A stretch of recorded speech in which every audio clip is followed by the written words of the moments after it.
नमस्कार, मेरा नाम मेघा कुमारी है। आज मैं आप लोग को जीव विज्ञान में कक्षा 9वीं का भाग 9वां पढ़ाने जा रही हूँ। हमारा जो चैप्टर था वो है इम्प्रूवमेंट इन फूड रिसोर्स, खाद्य संसाधनों में सुधार। पिछली वीडियो में हमने क्या पढ़ा था? पिछली वीडियो में हमने पढ़ा था पशुपालन के बारे में और जाना था कि किस तरह से हमें पशुपालन करना है, क्योंकि खेती जिस तरह से इम्पॉर्टेंट है उसी तरह से पशुपालन भी इम्पॉर्टेंट है। दोनों हमारा कमाई का एक जरिया है और ये दोनों किस तरह से कोरिलेट होते हैं उनके बारे में भी जाना था। आज के वीडियो में हम पशुपालन के बारे में ही जानेंगे। पशुपालन क्या है उसके बारे में जानते हैं। पशुपालन का मतलब है गाय, भैंस जैसे जानवरों को पालना। इसमें गाय और भैंस जैसे जानवरों का पालना पोषण किया जाता है। मुख्य उद्देश्य क्या है? हमारे मन में ये बात आती है कि हम लोग गाय भैंस को क्यों पालेंगे अगर इनसे कुछ हमें प्रॉफिट मिलेगी नहीं तो मुख्य उद्देश्य है इन्हें पालने का दूध की प्राप्ति होना, मतलब दूध उत्पादन को बढ़ावा देना। खेत में काम के लिए हमें बैल की ज़रूरत पड़ती है। अब आप लोग के मन में ये सवाल आता होगा कि जब ट्रैक्टर है और भी बहुत सारी इक्विपमेंट है तो हमें एनिमल्स का भी नीड है। हाँ, जिन लोगों के पास फाइनेंशियल प्रॉब्लम होते हैं, जो ये सब ऑफ़र नहीं कर पाते हैं, तो वो क्या करते हैं, वो अपने जो पालतू जानवर होते हैं उनका इस्तेमाल करते हैं खेत को जोतने में। और बैल खेत जोतने के लिए बहुत अच्छा होता है। पशुपालन में पशुओं के स्वास्थ्य, आहार और प्रजनन को ध्यान रखना पड़ता है। अब पशुपालन सिर्फ ये नहीं कि आप कोई भी जानवर को अपने पास रख लिए, ना उसे एक अच्छा आहार दे रहे हैं, ना उसके स्वास्थ्य का ध्यान दे रहे हैं और ना उसके प्रजनन का ध्यान दे रहे हैं। स्वास्थ्य मतलब कि कब वो बीमार है, कब उसे दवाइयों की ज़रूरत है, उसे क्या खाना है, उसका भी ध्यान हमें बच्चों की जैसा देना पड़ता है। टाइम पर उसे खाना दीजिए। वो तो खाना मांग भी नहीं सकते हैं और ना खुद से ले सकते हैं, तो हमें उन्हें टाइम पर भोजन देना पड़ता है। अगर देखिए कि अगर गाय दूध अच्छे से नहीं दे रही है, वो गाय दूध देते समय उसे बहुत पीड़ा महसूस हो रही है, तो उसके स्वास्थ्य का भी ध्यान देना पड़ता है। और प्रजनन, कब वो बच्चे पैदा करेगी, उस चीज़ का भी हमें बहुत ध्यान देना पड़ता है। उदाहरण, एक किसान के पास 2 भैंसें हैं। वह रोज़ दूध बेचकर 300 रुपये की आय प्राप्त करता है। अब इसमें देखिए, आप अगर भैंस या गाय का बहुत अच्छे से केयर करते हैं तो आप उसके दूध को बेच सकते हैं और उससे आय कमा सकते हैं। तो ये सोर्स ऑफ इनकम है। तो बहुत सारे पालतू जानवर जो होते हैं वो हमारे सोर्स ऑफ इनकम होते हैं, तो इसलिए उनकी केयर करना बहुत ज़्यादा ज़रूरी है। दूसरा है पशुओं के प्रकार। ये पशुओं के प्रकार कैसे होते हैं? भारत में गाय और भैंस को 2 भागों में बांटा गया है। भारत में जो है गाय को और भैंस को, इन दोनों को 2 भागों में बांट दिया गया है। एक होता है दुग्ध पशु, जिसे हम कहते हैं जो दूध देता हो, ठीक है, मिल्क एनिमल्स, जैसे शाहीवाल, गिर, मुर्गा, दूध देने वाले, ये सब गाय के ही प्रकार हैं, मगर ये बहुत ज़्यादा दूध देते हैं, ठीक है। इससे दही बनती है, पनीर बनता है, मक्खन, घी, ये सब बनते हैं। और जो मुर्गा भैंस होती है वो रोज़ 8 से 10 लीटर दूध देती है। इसकी इतनी कैपेसिटी है। तो अगर कोई इसको पालता होगा तो उसका तो बहुत अच्छा अर्निंग सोर्स है ये। फिर है कर्षण पशु, जिसको हम लोग ड्रॉट एनिमल्स कहते हैं, जैसे बैल, जो खेत जोतने या भार खींचने में काम आता है। ड्रॉट एनिमल का जो काम है वो खेती और भार ढोने का काम करता है, जैसे बैल हो गया, ऊँट हो गया, घोड़ा, गधा। बैल से किसान खेत की जुताई करते हैं। तो बच्चों, आप लोग को ये समझ में आ रहा होगा कि दुग्ध पशु हमें खाद देते हैं और कृषण पशु हमें श्रम में मदद करते हैं। दोनों किसान के लिए बहुत ज़रूरी है। जैसे एक लेफ्ट हैंड है तो एक राइट हैंड है, समझिए दोनों इस कदर ज़रूरी है। पशुओं की देखभाल कैसे करें, हम कैसे केयर करें अपने पशुओं की। सही देखभाल से ही पशु स्वस्थ और उत्पादक बनते हैं। जब आप पशुओं का अच्छे से देखभाल करते हो तभी वो बहुत अच्छा दूध देते हैं या आप बहुत अच्छा श्रम करते हैं। तो हमें बहुत सारी बातों को ध्यान रखना पड़ेगा। पहला, साफ और सूखा बाड़ा। जहाँ पशुएं रहते हैं वहाँ आपको साफ सफाई रखनी होगी। उसकी जगह को क्या करना पड़ेगा, सूखा रखना पड़ेगा, वरना अगर आप भींगा छोड़ दीजिएगा तो पशु बैठेंगे तो उनके शरीर पे बहुत सारे स्किन प्रॉब्लम हो जाएंगे, स्किन रैशेस हो जाएंगे, जिससे पशु आपका परेशान रहेगा तो वो श्रम भी नहीं कर पाएगा और ना ही दूध दे पाएगा। संतुलित आहार, चारा, खल्ली, खनिज, उन्हें सिर्फ घर का कटा शटा सब्जी नहीं देना पड़ेगा, आपको चारा फिर खल्ली देना होगा, खनिज देना पड़ेगा, ताकि वो अपना आहार से अपने पेट को भर सके और उन्हें ऊर्जा मिल सके। टीकाकरण इसलिए कि जैसे हम लोग को पोलियो का, इस तरह का चीज़ों का टीकाकरण होता है कि ताकि ये बीमारी हमें नहीं लग सके। उस तरह से अगर आप अपने पशुओं का टीकाकरण नहीं कराएंगे तो उन्हें इन तरह की बहुत सारी बीमारियां उनको देखनी पड़ जाएगी, तो फिर इलाज करना भी मुश्किल हो जाएगा। इसलिए हमें टीकाकरण करना पड़ेगा। नियमित सफाई और पानी की व्यवस्था, और गायों के लिए हमेशा साफ़ सुथरा पानी होना चाहिए कि वह आराम से पानी पी सके, और उन्हें नहाना भी बहुत ज़रूरी है।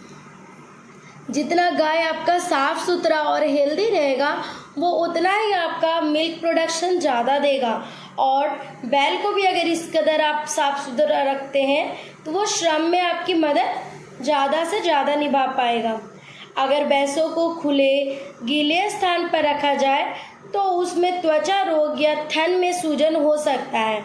जैसे बहुत कॉमन चीज़ें हैं कि गांव में लोगों को केयर करना नहीं आएगा अगर पशुओं का, तो वो जैसे मन वैसे रख देते हैं। जैसे कहीं गोबर कर दिया तो गोबर साफ भी नहीं हुआ, छोड़ दिए, फिर वो सूख गया, वही गोबर बार बार पशुओं के शरीर पर लगते लगते वहाँ पर इन्फेक्शन क्रिएट कर देता है। तो इस तरह से प्रॉब्लम हो सकती है। रोग और उनका प्रबंधन, ठीक है। आम रोग, कौन कौन से रोग होते हैं उनके बारे में जानेंगे और उन रोगों के लिए हम क्या कर सकते हैं। आम रोग है खुरपक्का मुंह पक्का। ये एक रोग है जिसको हम लोग FMD कहते हैं। गलघोटू, जिसको हम लोग हेमोरेजिक सेप्टिसेमिया। फिर है थनैला, जिसको मैस्टिटिस कहते हैं। टीकाकरण और समय पर इलाज से बचाव संभव है। जब आप टीकाकरण कराओगे तो इन रोगों से उनका इलाज पॉसिबल हो सकता है। बीमार पशु को अन्य पशुओं से अलग रखना चाहिए। आप देख लिए कि मेरी इस गाय को अगर बीमारी हो गई है तो आप उसको सबके साथ मत रखो, आप उसका इलाज करवाओ और उसको सेपरेट जगह पे रखो, अलग जगह पे। FMD का टीका अगर हर 6 महीने में ना दिया जाए तो पूरा झुंड संक्रमित तो हो सकता है। अगर FMD का टीका अगर आप पशुओं को नहीं लगाएंगे तो आपका अगर गौशाला में 10 गाय हैं तो सारी गायें क्या होंगी, उससे संक्रमित हो जाएंगी, इन्फेक्टेड हो जाएंगी। और जब इन्फेक्टेड हो जाएंगी तो आपको फिर और भी प्रॉब्लम फेस करना पड़ जाएगा और दूध उत्पादन रुक सकता है। और फिर दूध तो होगा नहीं, तो जहां आप डेली 300 या 9,000 रुपये कमा रहे थे, आपका वहां पर इनकम ऑफ सोर्स क्या होगा, बंद हो जाएगा। और अगर आप इनका अच्छे से इलाज नहीं करवाएंगे तो एक टाइम ऐसा भी हो सकता है कि इन्फेक्शन ज़्यादा बढ़ने के कारण आपकी गाय मर भी सकती है, तो आपको और फिर लॉस हो जाएगा। आप देख सकते हैं इसमें एक रेड सिंधी और साहिवाल, ये सब गायों के प्रकार हैं। नस्ल सुधार, ब्रीड इम्प्रूवमेंट, हम कैसे नस्ल सुधार हम कैसे करते हैं, ठीक है, उसके बारे में पढ़ते हैं। और अगर हम ज़्यादा दूध चाहिए तो हमें क्या करना चाहिए। मान लीजिए कि मेरे पास एक गाय है, वो जो 3 लीटर दे रही है दूध एक दिन में, मगर हम चाहते हैं कि मेरी गाय कम अमाउंट में मैं गाय खरीदूँ और वो बहुत ज़्यादा दूध दे, तब हम क्या करें उसके लिए, ठीक है। तो हमें उस समय ब्रीड इम्प्रूवमेंट करवाना पड़ेगा, नस्ल को सुधारना पड़ेगा। क्रॉस ब्रीडिंग से बेहतर नस्लें तैयार की जाती है। पहले पार्ट में हम लोग ने पढ़ा था कि कैसे प्लांट के लिए भी हमने क्रॉस ब्रीडिंग करवाया था। तो अब हम क्या करेंगे कि अपने गाय की नस्ल को सुधारने के लिए उस समय भी हम क्रॉस ब्रीडिंग करवाएंगे, क्योंकि अब क्रॉस ब्रीडिंग करवाते हैं तो इसमें 2 गायों की गुण उस एक गाय में आ जाता है। इससे पशु की क्या चीज़ें बढ़ती है। पहला, दूध देने की क्षमता, वो ज़्यादा से ज़्यादा दूध दे सकता है। क्यों? क्योंकि दूसरी गाय का भी उसमें जीन ट्रांसफ़र हो गया है और उसके कारण उसमें एक और क्षमता बढ़ गई है जिससे वो दूध ज़्यादा दे सकता है। रोग प्रतिरोग क्षमता भी बढ़ जाती है। कभी कभी कुछ गायों में बहुत जल्दी संक्रमण इन्फेक्शन हो जाता है, मगर कुछ नस्लों में ये इन्फेक्शन जल्दी नहीं होता। हम दोनों नस्लों की गायों को अगर क्रॉस ब्रीडिंग करवा देते हैं तो उससे क्या होगा कि उनमें इन्फेक्शन को दूर रखने की एक क्षमता भी आ जाएगी, दूध ज़्यादा से ज़्यादा देगा। और तीसरा पॉइंट है जलवायु सहनशीलता। बहुत सारी गायें हैं वो अलग अलग प्रकार के जलवायु में सर्वाइव करती है।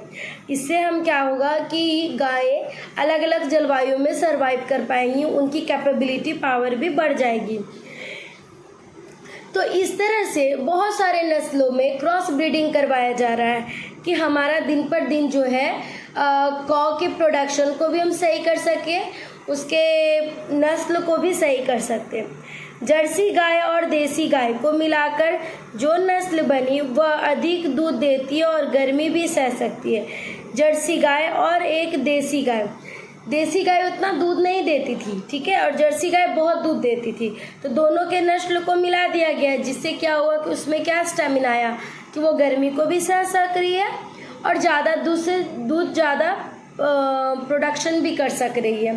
तो किसान को तो बेनिफिट है ये दोनों चीज़ में, दूध भी मिल रही है, ठीक, और कम अमाउंट में उसको गाय भी मिल जा रही है।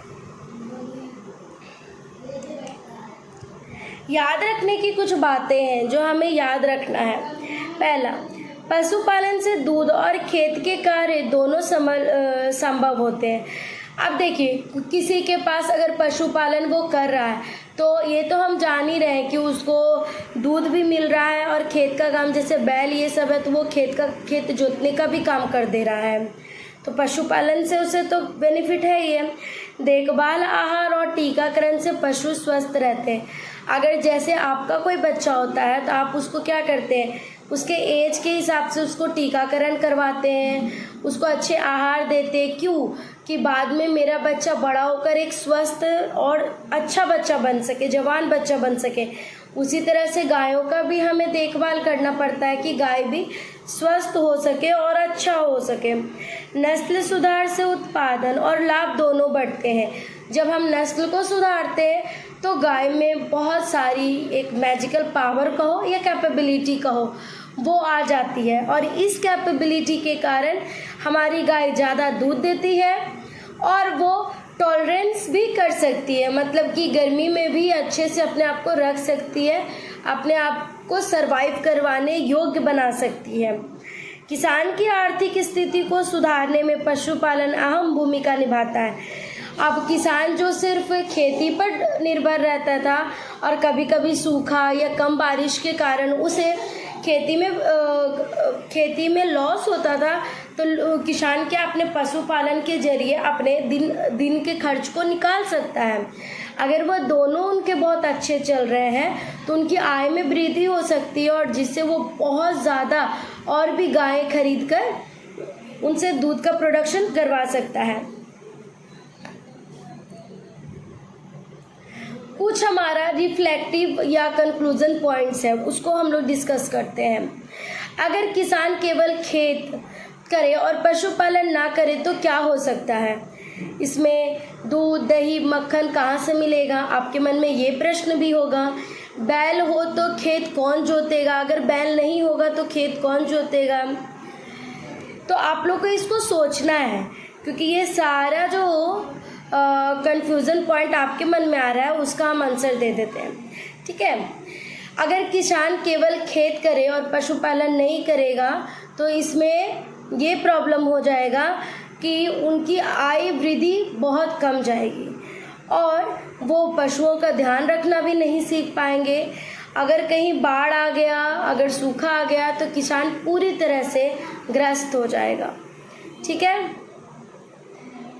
और अगर आप पशुपालन नहीं करेंगे तो सच में दूध, दही, मक्खन नहीं बनेगा, क्योंकि ये सब चीज़ें दूध से ही बनते हैं। दूध रहेगा तो घी भी बनेगी, दही भी बनेगी, मक्खन भी बनेगा।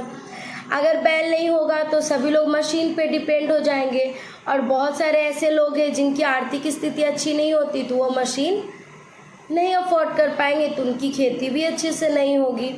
तो ये सब चीज़ें हैं।